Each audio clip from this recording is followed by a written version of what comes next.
কত অনুরাগ, এমন অনুরাগ না হলে কি আমার গোবিন্দ মেলে। মরমে লাগলো গোড়া না যায় পাশরা, নয়নে অঞ্জন হইয়া লাগিয়াছে পারা। অর্থাৎ রাধার ভাব কান্তিময় বিগ্রহ কে? গদাধর প্রভু। আগে গদাধর প্রভুর পরিচয়টা জেনে নেওয়া যায়।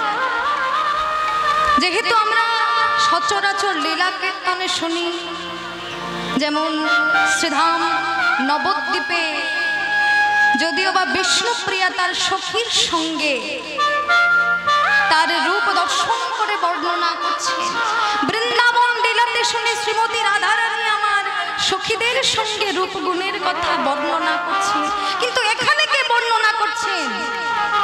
গদাধর প্রভু। গদাধরটাকে লীলার প্রারম্ভে যখন গদাধর প্রভুর কথা জানা গেল, তাহলে এটা আমরা আগে জেনে নিই যে গদাধর প্রভু কে। যখন রাধা গোবিন্দ আমার রাস বিলাসের শেষে এক আসনে নিদ্রায় আবির্ভূত আছে, তখন সখীগণ কুঞ্জের দ্বার বন্ধ করে দিয়ে বাইরে দাঁড়িয়ে রইল। এমন সময় যখন রাধা কৃষ্ণ এক আসনে নিদ্রায় আবির্ভূত আছে, তখন দুহু তনু, তনু মানে দেহ, দুটি দেহ, রাধা কৃষ্ণ দুটি দেহ মিলিত হয়ে যাচ্ছে। এমন সময় ললিতা দেখতে পেলেন এই অদ্ভুত দৃশ্য। কুঞ্জের বাইরে থেকে অষ্টসখীর প্রধান সখী ললিতা দেখতে পেলেন যে কুঞ্জের মধ্যে, যেখানে আমরা এখনই রাধা গোবিন্দের শয়নের জায়গা করে দিয়ে এসেছিলাম, সেই কুঞ্জ হতে যেন এক জ্যোতি প্রকাশিত হচ্ছে। কি হচ্ছে? কেন এই জ্যোতি কোথা থেকে আসছে? কেন প্রকাশিত হচ্ছে? সঙ্গে সঙ্গে কুঞ্জের দ্বার বন্ধ করে, কুঞ্জের দ্বার খুলে সঙ্গে সঙ্গে দেখছেন কি তো রাধা, আমাদের রাধা কৃষ্ণ অঙ্গে মিলিত হয়ে যাচ্ছে। না না না, এটা তো মিলিত হতে দেওয়া যাবে না, এখনই এটা আটকাতে হবে। সঙ্গে সঙ্গে ললিতা যে রাধারানীর হাত ধরলেন, রাধে কি করছিস রাধে? তুই যে কৃষ্ণ অঙ্গে মিলিত হয়ে যাচ্ছিস।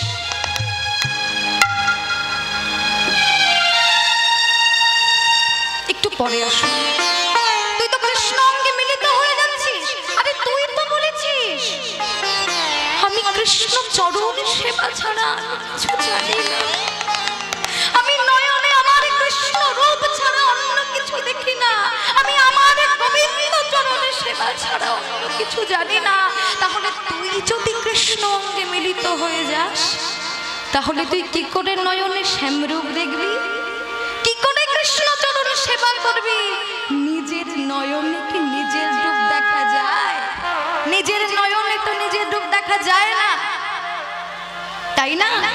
যেই ললিতায় কথা বললে, তখন রাধা গোবিন্দ আর মিলিত হলো না, মিলন অসম্পূর্ণ থেকে গেল।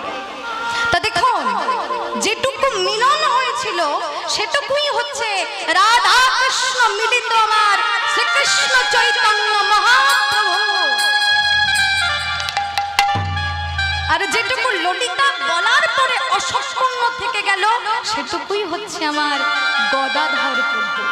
তাই তো বললেন রাধা কৃষ্ণ মিলিত তনু আমার চৈতন্য মহাপ্রভু, আর রাধার ভাব কান্তিময় বিগ্রহ আমার গদাধর প্রভু। তাহলে এই গদাধর প্রভু, রাধার ভাব কান্তিময় বিগ্রহ গদাধর প্রভু নাগরীকে ডেকে বলছেন। নাগরী কারা? নদিয়ায় যত নাগরী ছিলেন তাদেরকে ডেকে ডেকে বলছেন, নাগরী, ও নাগরী, নাগরী গো, আমি যে কেন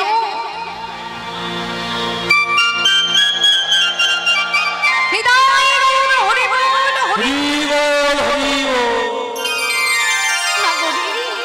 আমি যে কেন সাঁঝের বেলায় অর্থাৎ সন্ধ্যা বেলা বেলি অবসান কালে আমি কেন গিয়েছিলাম সুরধুনিতে জল আনতে? কারণ সুরধুনিতে জল আনতে যে আমি জল ভরা তো দূরের কথা, এমন এক রূপের মানুষ দেখে এলাম না বাড়ি। সেই মুহূর্তে ঘরে ফিরে এসে আমি আর থাকতে পারছি না। সেই রূপ আমার বারবার দেখতে ইচ্ছা যাচ্ছে, বারবার যেন সেই রূপের দিকে আমি তাকিয়ে থাকি, এমন মনে হচ্ছে। ওই রূপে নয়ন দেওয়া মাত্রই কি হলো জানো না করি? ওই গোডা রূপে নয়ন দেওয়া মাত্রই আমার কি হলো জানিস? আমার চিত্ত হরিয়া নিল। চিত্ত মানে চিত্ত মানে মন। তাই এখানে বলা হয়েছে চিত্ত যে হরিয়া নিল, অর্থাৎ মনটা হারিয়ে গেল, মনটাই হরিয়ে নিল। আমার আত্মেন্দ্রিয় মন প্রাণ, দেহ মন প্রাণ আত্মেন্দ্রিয় সব কিছু হরিয়ে নিল। ওই গোড়া রূপে নয়ন দেওয়া মাত্র আমার কিছু আর ভালো লাগছে না। দেখো একদিন এই যে বিষ্ণুপ্রিয়া, দেখবেন মেয়ে যখন বয়স্থা হয় তখন মায়ের সাথে কিন্তু কিছু বলতে পারে কি? মায়ের সঙ্গে কিছু বলতে পারে না, বলে কাকে? প্রিয় বান্ধবীকে। প্রিয় বান্ধবীকে সব কথা বলে। তা গোটা রূপে নয়ন দিয়ে এসে বিষ্ণুপ্রিয়ার আজ কিছু ভালো লাগছে না। সুরধুনিতে গিয়েছিল জল আনতে, তা সেই থেকে ঘরে ফিরে এসে তার মন যেন আর ভালো লাগছে না। তা বিষ্ণুপ্রিয়ার মা মহামায়া দেবী তিনি তখন কদিন ধরে মেয়ের এমন পরিবর্তন লক্ষ্য করছে। কি ব্যাপার, আমার প্রিয়া তো এমন করে না। সেই যে সুরধুনিতে জল আনতে গেল সেই থেকে এসে খাচ্ছে না, ঘুমাচ্ছে না, সর্বদাই যেন কার চিন্তায় মগ্ন আছে। কিন্তু কেন এমন হচ্ছে? বিষ্ণুপ্রিয়াকে জিজ্ঞাসা করে, বিষ্ণুপ্রিয়া, প্রিয়া রে কি হয়েছে মা? তো আমায় একটু বল না। তুই তো এমন করিস না মা, কিন্তু আজ হঠাৎ কেন এমন করছিস? খাচ্ছিস না, ঘুমাচ্ছিস না, সর্বদাই চিন্তা করছিস আমায় বল। মায়ের মন তো। কিন্তু তবুও বিষ্ণুপ্রিয়া কিছু বলে না। বহুদিন ধরে মা এমন জিজ্ঞাসা করে বিষ্ণুপ্রিয়াকে, তবুও বিষ্ণুপ্রিয়া কিছু বলে না। তখন মা মনে মনে চিন্তা করছে, না, আমার মেয়েকে জিজ্ঞাসা করে কোনো লাভ হবে না, যেতে হবে কাঞ্চনার কাছে। কাঞ্চনার কাছে গেলেন। কাঞ্চনাকে? মণি কাঞ্চনা, বিষ্ণুপ্রিয়ার প্রাণ প্রিয় সখী মণি কাঞ্চনা। সেই কাঞ্চনার কাছে যে বলছে, কাঞ্চনা, কাঞ্চনা ঘরে আছিস মা? একটু বাইরে বেরিয়ে আয় না। কাঞ্চনা বেরিয়ে এলে, আসার সঙ্গে সঙ্গে বিষ্ণুপ্রিয়ার মা বলছে, মা রে তুই আমাদের ঘরে একটু যাবি? দেখ না আমাদের প্রিয়া কদিন ধরে কিছু খাচ্ছে না। আমি তো মা, আমি বুঝতে পারছি ওর মন ভালো নেই, কি যেন একটা সর্বদাই ভাবছে। তুই একটু আমাদের বাড়িতে যাস, ওকে একটু বুঝিয়ে বলিস আর শুনিস যে ওর কি হয়েছে। বিষ্ণুপ্রিয়া তখন বিষ্ণুপ্রিয়ার মায়ের কথা শুনে কাঞ্চনা বললেন, বেশ তাই হবে, আমি যাব। এমনই একদিন কাঞ্চনা বিষ্ণুপ্রিয়াদের বাড়িতে এলে, এসে বিষ্ণুপ্রিয়ার কাছে গেলেন। প্রিয়া, ও প্রিয়া, কেমন আছিস প্রিয়া? তবুও বিষ্ণুপ্রিয়া কোনো কথা বলছে না, যেন কার চিন্তায় মগ্ন আছে। কি রে প্রিয়া, এই কথা বল, আমি কাঞ্চনা রে, তুই বুঝতে পারছিস না? এই প্রিয়া, এদিকে একবার তাকা। হ্যাঁ কাঞ্চনা, এসেছিস? হ্যাঁ রে, কি হয়েছে তো? তুই কার কি চিন্তা করছিস? এত মনোযোগ দিয়ে তুই কি চিন্তা করছিস, খাচ্ছিস না, ঘুমাচ্ছিস না, তোর হয়েছে না তুই বলতে দেখি আমাকে। আর কি হবে, কিছুই হয় না, তোর কিছু না কিছু হয়েছে আমি ঠিক জানি। প্রিয়া রে, যখন তোর পুরুষ না প্রকৃতি জ্ঞানটুকু পর্যন্ত ছিল না, সেই দিন হতে আমি তোর বান্ধবী। তাই আমার কাছে কিছু লুকাস না, আমি ঠিক বুঝতে পেরেছি তোর কিছু না কিছু হয়েছে। বল আমাকে খুলে বল যে তোর কি হয়েছে। এই কথা শুনে বিষ্ণুপ্রিয়া তখন বলছে, কাঞ্চনা আমি একথা কাকে বলবো, আর কে বা বুঝবে? কেন আমি শুনবো, আমি বুঝবো, তুই আমাকে বল প্রিয়া, কিচ্ছু লুকাস না, তুই আমাকে বল। প্রিয়া রে, কাঞ্চনা রে, কাঞ্চনা আমি কেন এমন হলাম জানতে চাইছিস না? আমি কেন খাচ্ছি না, আমি কেন ঘুমাচ্ছি না, আমি সর্বদাই তার চিন্তায় মগ্ন আছি, তুই জানতে চাইছিস না? শুনবি, তুই শুনবি, তাহলে শোন। আমি শুধু ধনিতে গিয়েছিলাম জল আনতে, কিন্তু জল ভরবার কালে আমি এমন এক রূপের মানুষকে দেখে এলাম যে সেই হতে আমার এই দুনয়ন আর কিচ্ছু দেখতে চায় না। আমার এই স্বতন্ত্রটি তার কথা ছাড়া আর কিচ্ছু শুনতে চায় না।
তোদের সঙ্গে আমি আর কি বলবো, আমি বলতে পারবো না রে, আমি বলতে পারবো না।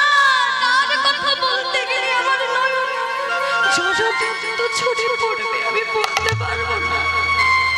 কাঞ্চনা বলছে, না প্রিয়া, তুই দয়া করে আমার সঙ্গে খুলে বল, তুই রূপের মানুষ দর্শন করেছিস আর তুই আমাকে বলবি না? এটা কেমন করে হয় রে প্রিয়া? আমারও তো শুনতে বাসনা যাচ্ছে যে তুই কেমন রূপের মানুষ দর্শন করেছিস। তুই এত সুন্দর দেখতে, না জানি তোর রূপের মানুষ কত সুন্দর হবে, আমাকে একটু বর্ণনা কর না রে, শুনি, আমিও একটু শুনি। বিষ্ণুপ্রিয়া তখন বলছে, শুনতে চাস? তুই শুনতে চাস কাঞ্চনা? তাহলে শোন, আমি কাকে দর্শন করেছি জানিস? আমি দেখেছি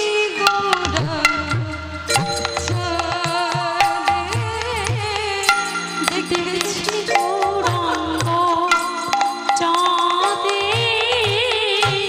দেখেছি গৌরাঙ্গ চাঁদে, দেখেছি গৌরাঙ্গ চাঁদে, দেখেছি গৌরাঙ্গ চাঁদে। আমি অনুপ দেখিয়া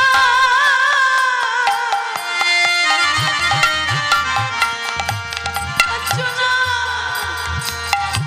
আমি আকুলি বেকুলি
ধরা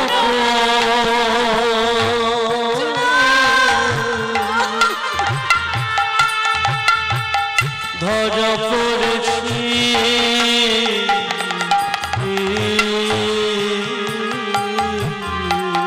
আমি পিড়িতে ফাঁদে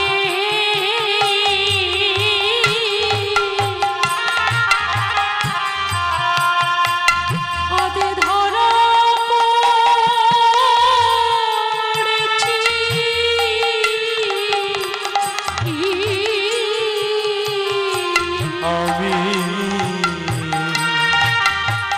আমি পিড়িতে ফাঁদে আমি ধরা পড়েছি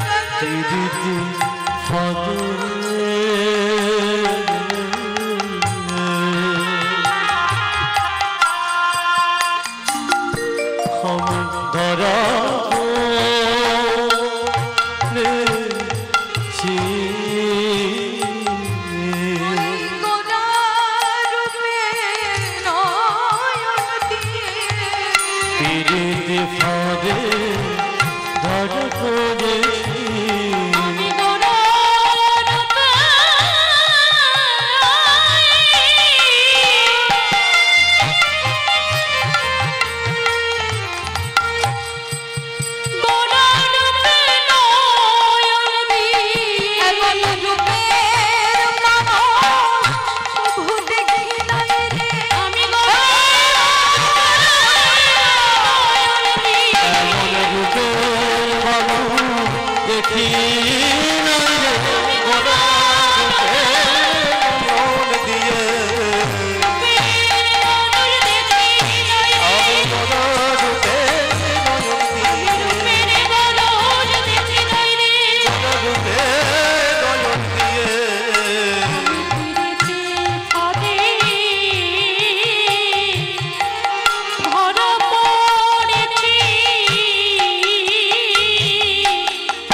অঞ্জনা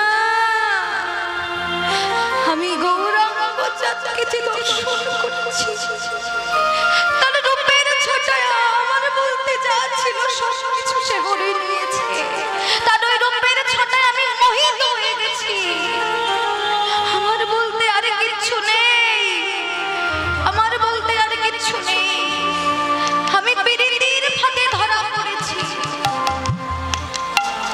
ভাই আমার গোরাকে দেখে আমার কি মনে হয় জানিস আমার গৌরকে দেখে মনে হয় আমার গোরা যদি হতো কালো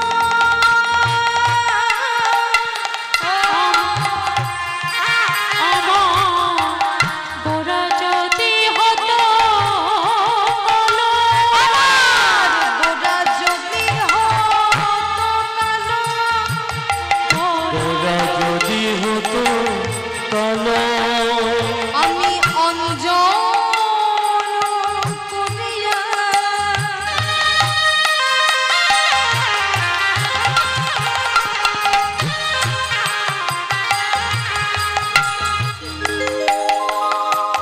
নয়নে পড়িতাম অঞ্জন করিয়া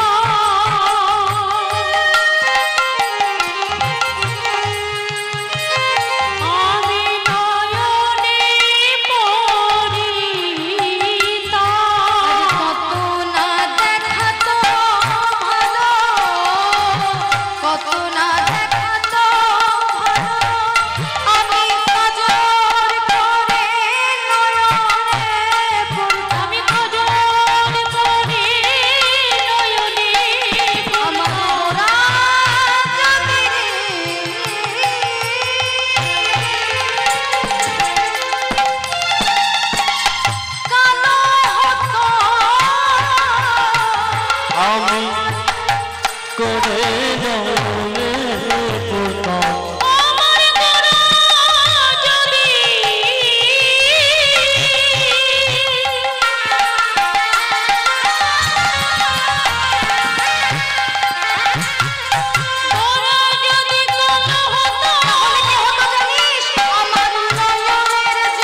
আচ্ছা, একটু মনোযোগ সহকারে শুনবে। একটি মোবাইল ফোন হারিয়েছে, যদি কেউ পেয়ে থাকেন তাহলে অফিসে অবশ্যই জমা করুন। জয় নিতাই, জয় গৌর।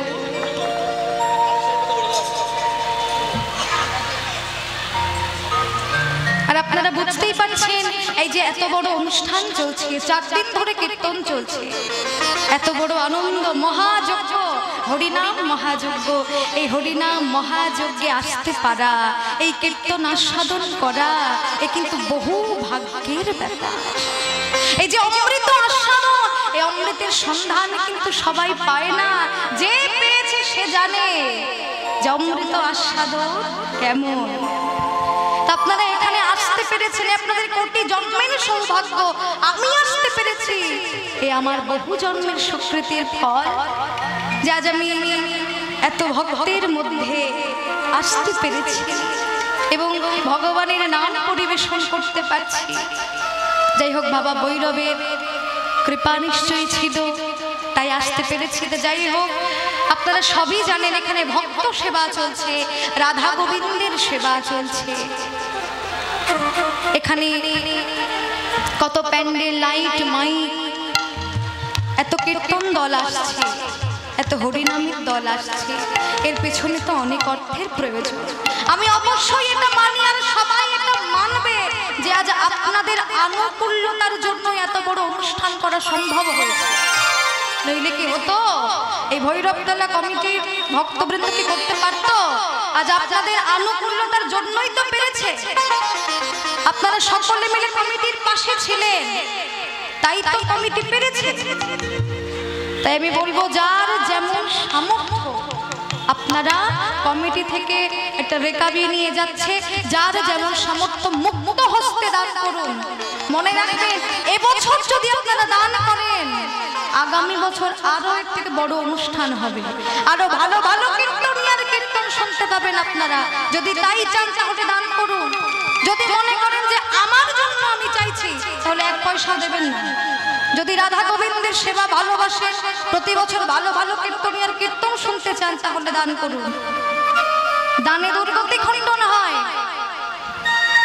আপনারা যার যেমন সামর্থ্য তেমন কমিটির হাতে তুলে দিন। জয় নিতাই, জয় গৌর, জয় রাধেশ্যাম। তোমার গৌর যদি হতো কালো, একটা মনের বাসনা, আরো আমার মনের বাসনা আছে। আমার গৌর যদি হতো ফুল, তাকে যতন করে আমি খোপায় গুজে রাখতাম, আর কানে দুলতো দুল। এই একটা মনের বাসনা, আরো মনের বাসনা আছে। আমার গৌর যদি হতো মতি, যতন করে আমি আমার গৌরকে গলায় ধরে রাখতাম। আর কত শোভা যে হতো, কত শোভা হতো যে মনোহরের মন হরণ করত। এ তো গেল আমার আরেক মনের বাসনা। আরো মনের বাসনা আছে, কি জানিস? আমার গোরা যদি হতো পাখি, আমার গোরা যদি হতো পাখি, আমার গোরা যদি হতো পাখি, পাখি। আমার গৌর যদি হতো পাখি, তাহলে তাকে কি করতাম জানিস? আমি যত্ন করিয়া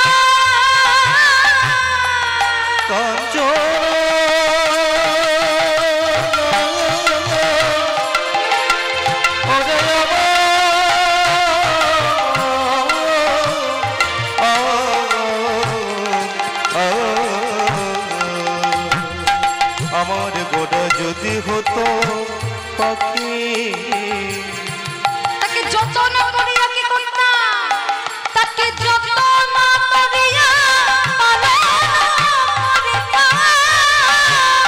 তারে যতন করিয়া পালন করিত। কিভাবে পালন করতাম জানি? আমার হৃদয় পিঞ্জরে রাখি রাখি, হৃদয় পিঞ্জরে রাখি। তারে যতন করিয়া পালন করিত। যতন করিয়া পালন করিতাম হৃদয়ে পিঞ্জরে রাখি পিঞ্জরে রাখি। আমার গৌর যদি পাখি হতো তাহলে আমি তাকে কি করতাম জানিস? এই হৃদয়ে পিঞ্জরে রেখে তাকে আমি পালন করতাম। এই জগতে তো সবাই বাইরের খাঁচাতে রেখে পালন করে, আমি হৃদয়ের খাঁচাতে তাকে পালন করতাম। হৃদয়ে পিঞ্জরে রেখে কাঞ্চনা তখন বলছে, তুই গোরা পাখি হলে হৃদয় পিঞ্জরে রেখে পালন করতিস? হ্যাঁ, তো গোরা পাখি হলে তার তো প্রাণ আছে, তাকে তো খাবার দিতে হতো। যে অবশ্যই আমি দিতাম। তো গোরা পাখি হলে তুই কি খাবার দিতিস? বিষ্ণুপ্রিয়া বলছে, কি খাবার দিতাম জানতে চা? দানা দিতাম,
আবার কেন দাসে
বিষ্ণুপ্রিয়া এই কথা কাঞ্চনার সঙ্গে বলছেন ঠিকই, আবার ওদিকে গদাধর প্রভু নাগরিককে সম্বোধন করে বলছেন একই কথা। এখানে একটি প্রশ্ন আছে যে নদিয়ায় এত নাগর থাকতে, নদিয়ায় তো শুধু নাগরই ছিল না, নাগরও তো ছিল। নাগর বলতে কে? পুরুষরা, পুরুষদেরকে নাগর বোঝায় আর নারীদেরকে বোঝায় নাগরী। তো গদাধর প্রভু নদিয়ায় তো নাগর ছিল, তো নাগরীকে বারংবার সম্বোধন করলো কেন? নদিয়ায় তো নাগর ছিল। তো সেই নাগরী কারা? যারা গৌর হরিকে নাগর রূপে ভজনা করে তারাই হচ্ছে নাগরী। আর নাগর বলতে একজনই আছে, সেটাকে আমার পতিত পাবন গৌর হরি। আর যারা আমার গৌর হরিকে নাগর রূপে ভজনা করে আমরা সবাই তো নাগরী, সবাই তো নাগরী, সবাই তো নাগরী। যারা নাগর রূপে ভজনা করে সবাই তো নাগরী, নাগর রূপে ভজন করে সবাই তো নাগরী, নাগর রূপে ভজন করে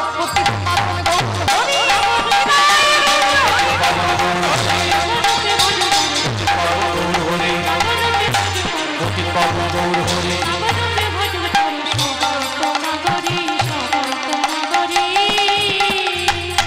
এই জগতে আমরা সবাই নাগরী, তাই গদাধর প্রভু বললেন নাগরী গো, ওই গোড়া রূপে নয়ন দিয়ে আমার এই নয়ন দুটি আর কিছু দেখতে চাই। ওই গোড়া রূপে নয়ন দিয়ে আমার দুটি নয়ন গেল, আত্মেন্দ্রিয় মন প্রাণ সকলে গেল।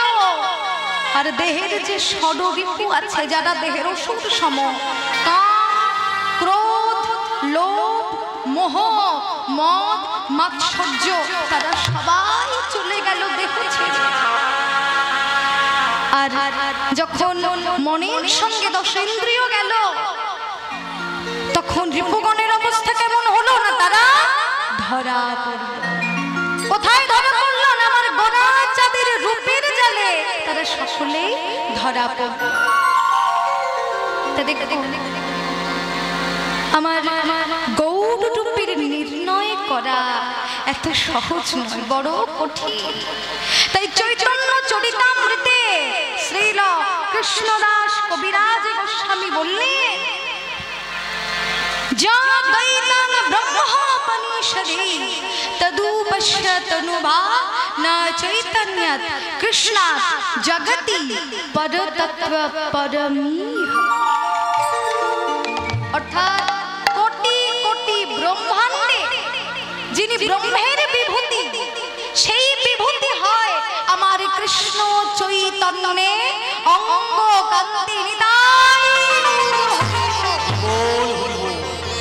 তারে যে দেখেছে সেই ভুলেছে, যে তাকে দেখেছে বা দেখবে সেই ভুলে যাবে। আমিও যে ওই গৌর রূপে নয়ন দিয়ে নিজের মধ্যে আর নাই, আমিও তো ভুলে গেছি। তাই আমার মনের বাসনা কি জানিস? তাই আমি উপায় স্থির করলাম, যে দেশেতে গোরা নাই সেই দেশে যাব, যে দেশেতে গোরা নাই সেই দেশে যাব। দেখবো না জলেতে ডুবিব, দেখবো না গোরা রূপ জলেতে ডুবিব, দেখবো না গোরা রূপ জলেতে ডুবিব, দেখবো না গোরা রূপ জলেতে ডুবিব। আমি গোরা রূপ দেখবো না, ওই দেখেই তো আমার দুটি নয়ন গেল, আমি আর ওই গোরা রূপ দেখবো না। তাই তো আমি উপায় স্থির করে সুরধ্বনির অতল তরঙ্গে আমি ডুব দিলাম।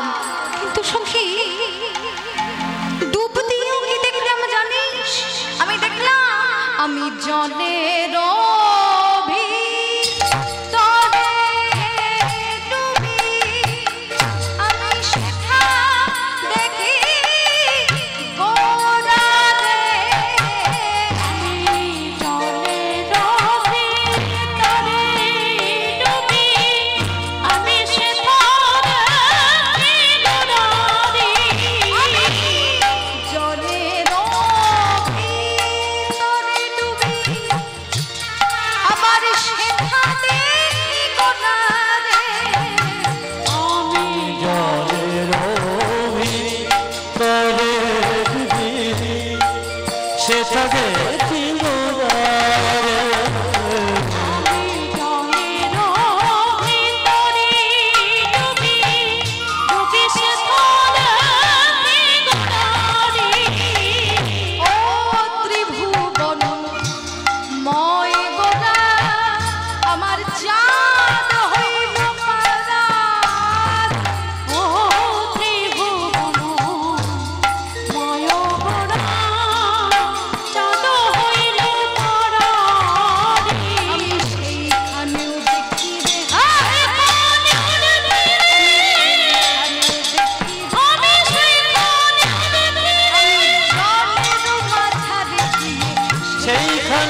সেজেছে।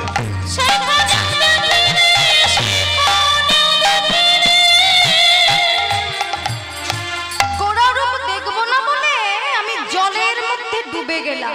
আমি তো দেখছি তীরে দেখছি গোড়া, যেদিকে দেখছি সেদিকেই গোড়া, জলে স্থলে আকাশে বাতাসে সর্বত্রই গোড়া গোড়া গোড়া গোড়া গোড়া। তা গোড়ারূপ দেখবো না বলে আমি আর কোথাও গেলাম না, আমি জলের মধ্যে ডুবে গেলাম যাতে গোড়ারূপ আর না দেখতে হয়। কিন্তু সখী, জলের মধ্যে যেও আমার শান্তি নেই। আমি জলের মধ্যে ডুবেও দেখলাম সেখানে গোড়া, শুধু সেখানে না, যেদিকে দেখছি জলের মধ্যে সেদিকেই আমার গোড়া। তোরা বল আমি এবার কি করব? তা দেখুন, গোড়া রূপের এমনই পাথার হয়ে যাচ্ছে যে সেই পাথারে নদীয়ার তরুণীগণ সবাই ডুবেছে। তাই কি বললেন পদকর্তা দার্শনিক পদকবি লীলা দর্শন করে, ও তেই বলি গোড়া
দার্শনিক পদকবি তিনি দুঃখ করে বলছে যে আজ গোড়া রূপের পাথারে নদীয়ার সকল তরুণীগণ নাগরিকগণ সবাই ডুবে গেল, কিন্তু ওই অমৃতময় পাথারে আমার আর ডোবা হলো না। আমি শুধু এলাম আর গেলাম, ওই অমৃতময় পাথারে আমার আর ডোবা হলো না। তাই পদকবি বাসুদেব ঘোষ তিনি লীলার এক পাশে দাঁড়িয়ে লীলা দর্শন করে বলছেন, কি বলছেন? বাসুদেব ঘোষে কহে নব অনুরাগে, বাসুদেব ঘোষে কহে নব অনুরাগে, বাসুদেব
মাঝে জাগে রে বলি হিয়ার মাঝে জাগে রে হিয়ার মাঝে জাগে রে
धैया तो गुट नेट धैया दादा धै धन तगता गुरदा धै गुरदा धै तक जाओ जा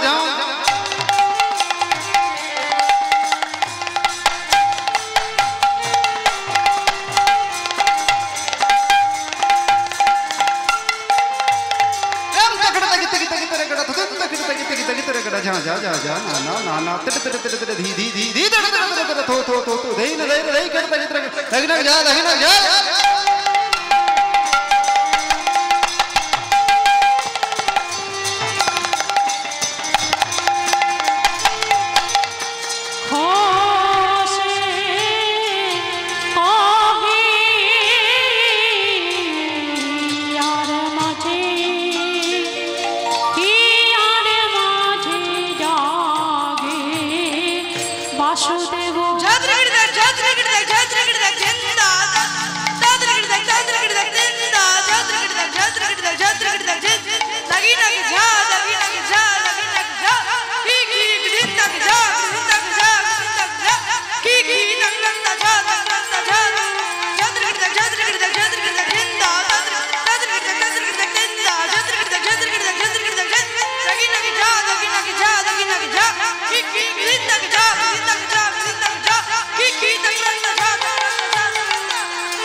वासुदेव घोषे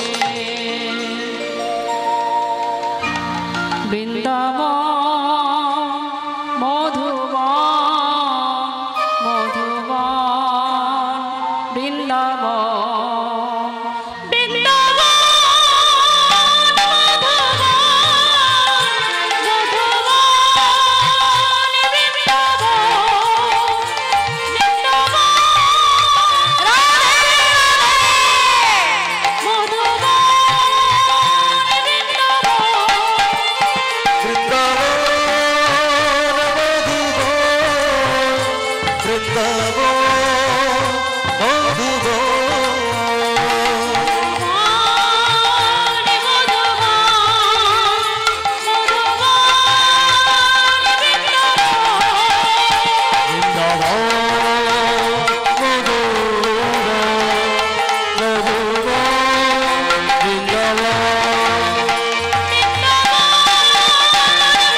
জয় নিতাই জয় গৌর সমবেত সকল গৌর অনুরাগী ও কৃষ্ণ অনুরাগী আমার সকল ভক্তমণ্ডলী ও ভক্তিমতী মায়েরা,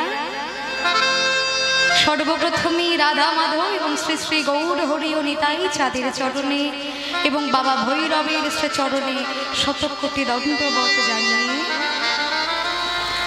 এবং এখানে উপস্থিত যত বিজ্ঞ কীর্তনিয়াগণ আছেন তাদের চরণে এবং সেই সাথে আপনাদের মতো ভক্তবৃন্দ এবং সাধুগুরু বৈষ্ণবের চরণে জানাই শত শত কোটি প্রণাম।